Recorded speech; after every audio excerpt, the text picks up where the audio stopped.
Isang mapagpalang araw po sa ating lahat, magandang araw po at magandang gabi sa ating mga viewers po diyan. Mega love shoutout po sa ating lahat. At meron po tayong bagong topic ngayon na pag-uusapan. Beyonce nga po, sobrang nababahala patungkol dito.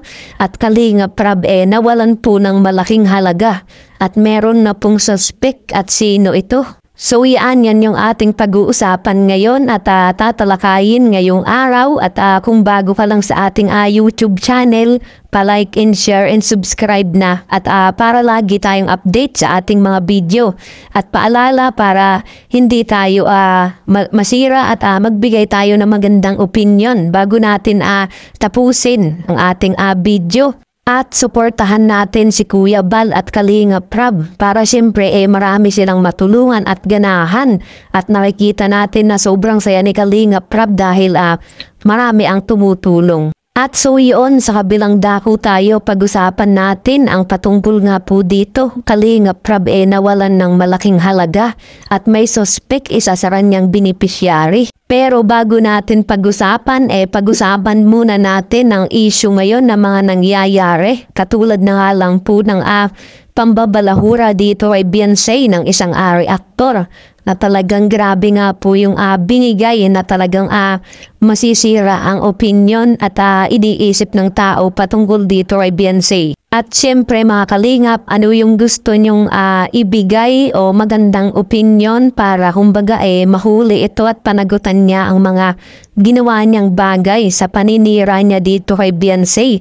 At syempre minor de edad pa itong si Beyonce kaya talagang masasabi natin na pasok na pasok siyang kakasuhan na talagang bawal na bawal kasuhan ang bata. At syempre, talagang alam naman niya yun. Tapos ngayon nagsisisi siya na ganito ang ginagawa niya sa isang beneficiary ni Kalinga Prab. At so yun sa kabilang dako tayo, pag-usapan naman natin itong mga pangyayari na si Kalinga Prab nawalan ng malaking halaga na isa sa kanyang beneficiary at sino itong kanyang suspect.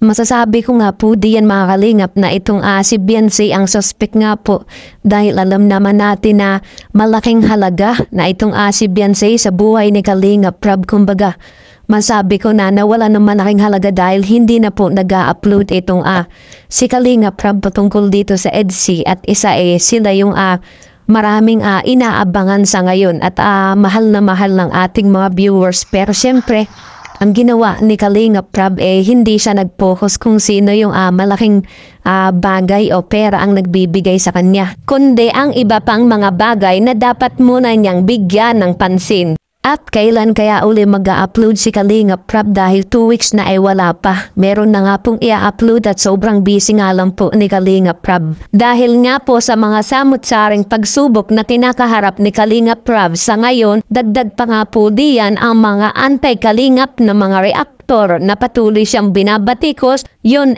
dahil na rin siguro sa namamayagpag po ang pangalan ni Kalinga Prab. At siguro inggit po marahil ang sanhi. Kaya nagagawa po nila ang ganon. So wala po tayong magagawa mga kalingap kundi ang mag-pray upang sa ganon makatulong po tayo upang maging maayos na ang lahat.